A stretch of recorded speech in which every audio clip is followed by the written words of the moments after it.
Aro. We twihumeze ute mwana? Meze neza cyane. Ko numva suri gushinyika byakugendekeye gute? Umva ye, uzi kutazi ziri guhangana we. Ubuse bagiye ko channel za dadi zagarutse.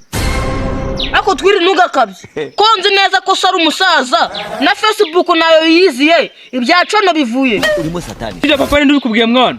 None se dadi mu ndimi z'amahanga niki? Oya naga ari ibyo. Ndi kuvuga kiramana. Rekas Imana ishimwe. Nari nabivuze ariko amasengesho yacu nago yapfubusa. Yego gose, Imana ikomeze yabwe icyubahiro. Oh my god. Aro. We Kazu byifashe gute mwana? Meze fresh tu. Okay, Kazu ukora akantu nshaka kumfasha se mwana. Katabara k'amafaranga ndakuzi. Umva kandi byandi byawe. Nubwo n'amafaranga nagari menshi. Naki se nyine urashaka yo gukoresha iki?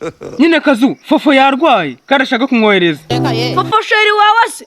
Urakoze cyane. Sha mwana yarwaye. Ako twiuzi ko nemeye neza ko nta bwenge ugira koko. Ejo bundi igihe mama wawe atsikira kumwungisha barenze kugurisha ihene. None uwo mukaritasi utazi uko wiriwe urinze kuguza kubwe. Erega nyine mwana ni sheri wanje. Gashami kumurizo ku rutirigongo. Twi uziko abakobwa burya bwose babatsinze icy'umutwe. Uzicyo navo.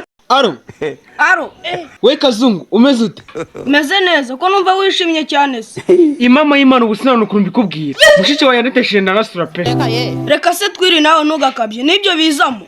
Ahubwo se nibyo gusa. Umukobwa araseka neza ukagira ngo ni mashini gandi iri gutogota. Noneho nagaruka ku ngendo ukagira ngo ni burende iri gutambuka mu rucece. Umva ye ariko abasirikare mwabaye gute? Uziko umunsi wageze mu rugo uzategere nade mu ikoti rya muze ugira ngo ni haduye.